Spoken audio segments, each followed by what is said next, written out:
Speak up, speak out. Let's talk about it. Welcome to the show where you can show your love, no doubt about it. Where self-love and self-worth are the topics of the day. Right here on the Just Blah Show, where love is the only way. And here are your hosts, Barb and Faye. Hey, it's Barb. And this is Faye, and welcome to Just Blah. Thanks for joining us. Today, Barb and I have been having a little bit of a discussion about what gaslighting is, but not just gaslighting, self-gaslighting. And it's kind of, most people are familiar with what gaslighting is, but some people may not be aware that it's actually something that you can also do to yourself. And so we thought this would be a really kind of cool subject to kind of cover. And just kind of, explain a little bit what it is. And so with that, I know Barb's written articles about this before, so I'm going to go ahead and toss it over to you, just to kind of give it a bit of explanation of what it is.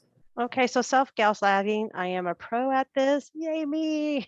It's really a form of protection and self-doubt, and it kind of feeds that story. And my brain and sometimes when triggered, looks for the evidence to support whatever negative thing might have been said to me. And instead of being an external prompting, I flip it inward and it becomes an internal way of seeing myself or perception. So I have to be mindful when I start having those types of thoughts, which I still do. I have to be mindful and catch myself and then start using the tools I know that will help. And we'll talk about that a little bit later. So self-gaslighting often looks like a suppression of thoughts and emotions about the value of who you are, your worthiness, things of that, right? So let's say someone says something insensitive or hurtful, and you might notice that your feelings were hurt, right? That happens quite often. But then almost instantly or on an impulse, because we're wired that way, you think, I am probably just having too big of a deal. I'm making too big of a deal out of this, or I'm not good enough, or they're right. That type of thought pattern. Instead of using our voice, we start agreeing with it. So the problem is you left from point A to point C without pausing to understand the in between part and your very own and you didn't validate your emotions. I see. So what, just pulling from our experiences, I guess, gosh, that pretty much describes our entire childhood. Right. Right.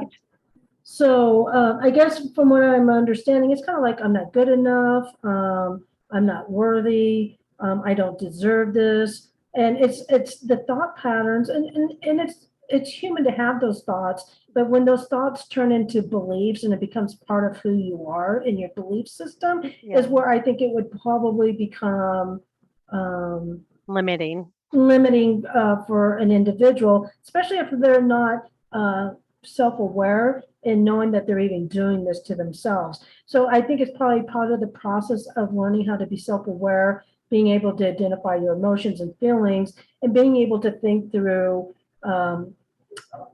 what is going on, right? So being the observer and how you place into the situation or the experience that's going on, and not be judgmental towards yourself or others. And that's really kind of getting on how to get out of gaslighting.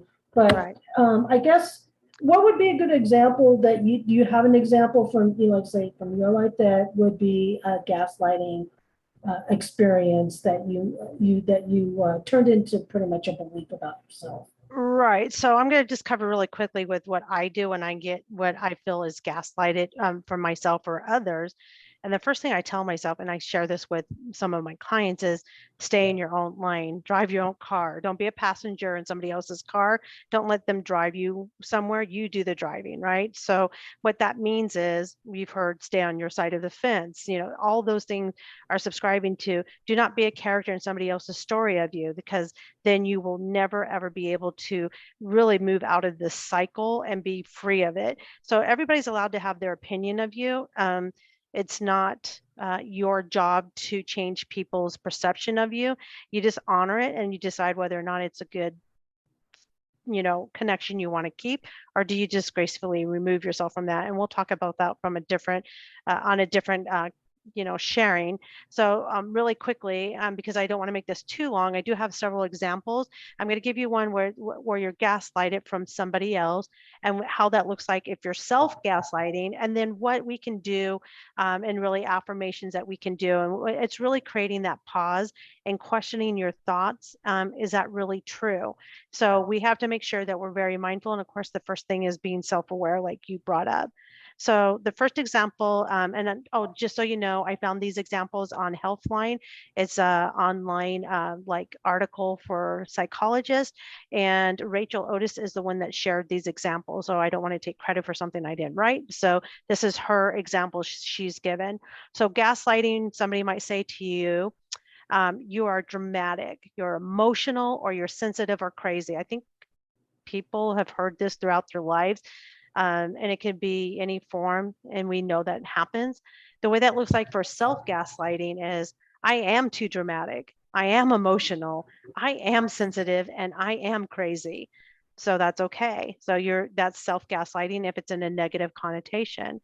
So how we can maybe redirect our thoughts or put that pause in there, we can say, my feelings and emotions are valid, because they are. No matter what you're feeling, you're allowed to feel what you feel.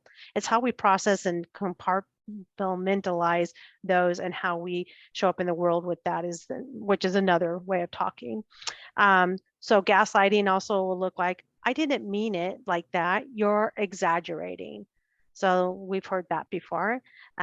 And then you can say to yourself for self-gaslighting is, I know they love me and didn't mean it like that. So we kind of minimize the pain and the emotion that came up, and then it's like, oh, and make excuses for other people. So the way we can do the affirmation is, I understand the original tone and wording that they expressed, and I know how it made me feel. So this is really about how it made you feel. There's no wrong way or right way to feel. It's just what you feel. That's what came up.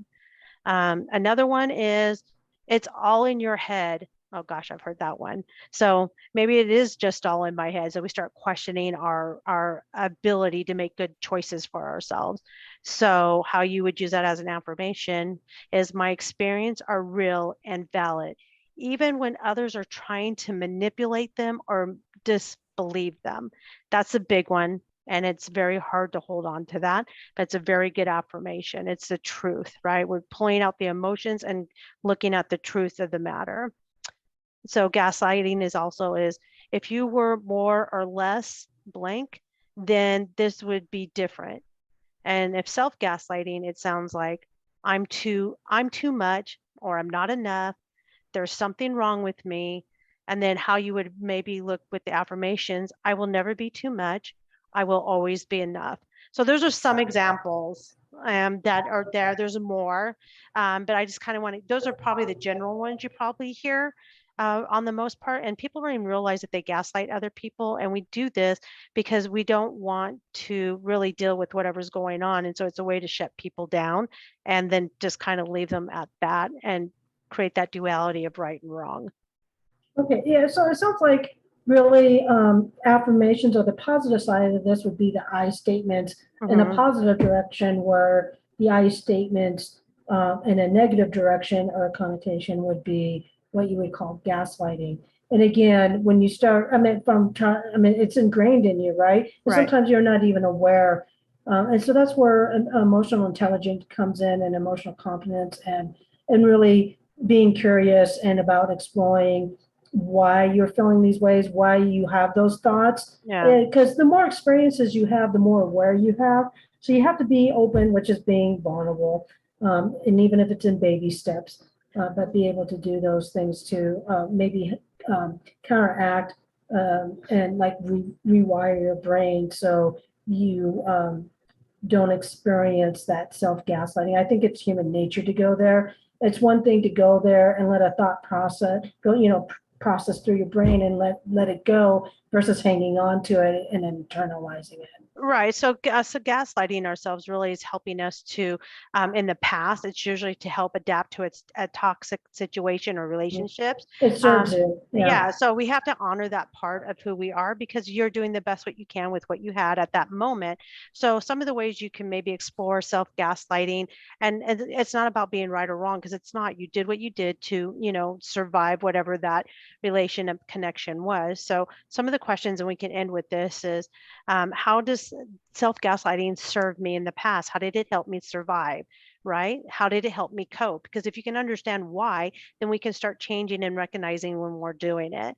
Okay. And then how does self-gaslighting limit me? Right? And how does it no longer serve where I'm at now? How is it holding me back? So those are questions to ask yourself. And how do I harm myself when I do this? Right? And the other thing is, this is a great tool to practice self-compassion, self-kindness, empathy, and because we usually tend to do that very well with others, but not with ourselves. So it's a great place to stop and do it for ourselves as well.